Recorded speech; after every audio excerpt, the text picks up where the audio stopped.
Hi, this is Mike J. Welcome to the channel. What I want to talk about here today is something that people really don't have any interest in anymore, and it's the 370Z. The 370Z started out as a 240Z in Japan in 1969, and it is one of the most unappreciated sports car in America, and the sales of these have slumped over the years. Nissan doesn't seem like they want to improve the power or any of the performance on the Z car. Now, I know that these things start out at around $35,000 base, and they can go all the way up to about $45,000, $46,000, $47,000 on the Nismo. And the thing is that with these Zs, they are a very sharp handling car. It is really actually a true sports car, two-seaters and lightweight, about 3,400 to 3,500 pounds, depending on how it's spec'd out.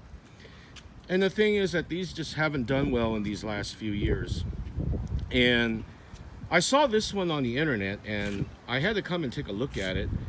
It's a 2018 base model, 7-speed auto Z car that is what they call a certified pre-owned. It's only got 1,900 miles on it, and this car probably would have sold new for around $31,000. So it's offered for sale for like $28,000, which I think is probably about $1,000 too high. But then again, of course, you know, those prices are negotiable. But anyways, once it's a certified car, which makes it a really good buy, because what happened is you get the 8-year 100,000 mile Nissan warranty that goes with all the certified pre-owned vehicles.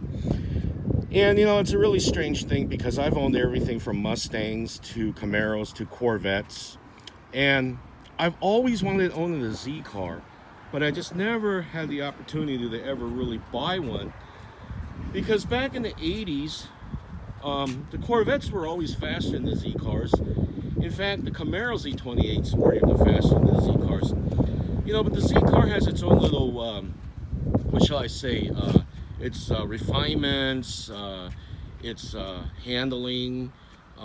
It was a really nice car for the era back in the 80s, when it was 300ZX, or actually 91 or 90 to about 90.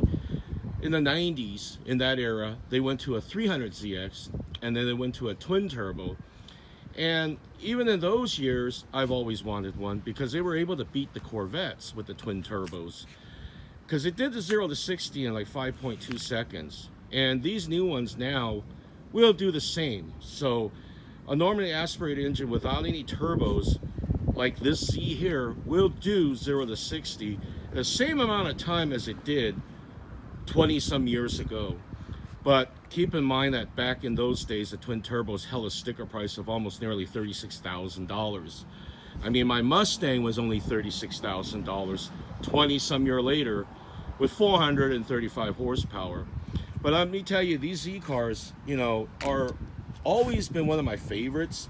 It's just that I just could never see myself owning one due to the fact because of horsepower, and it's just not there, you know. And I guess a lot of people, they're going to buy a sports car, you know, they're going to want over 400 horsepower.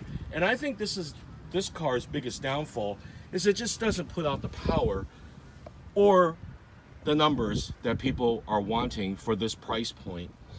Nevertheless, the Z handles really well. And, you know, you do have 245 tires in the rear on the Z, and then you've got 225s in the front. Now, of course, they do have other models that are touring and sport that will give you larger tires as the trim level goes up.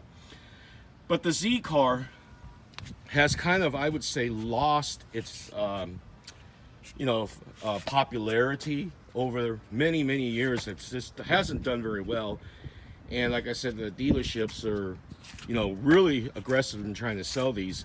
They could sit on the year for well over a year on the lot, sit here on the lot.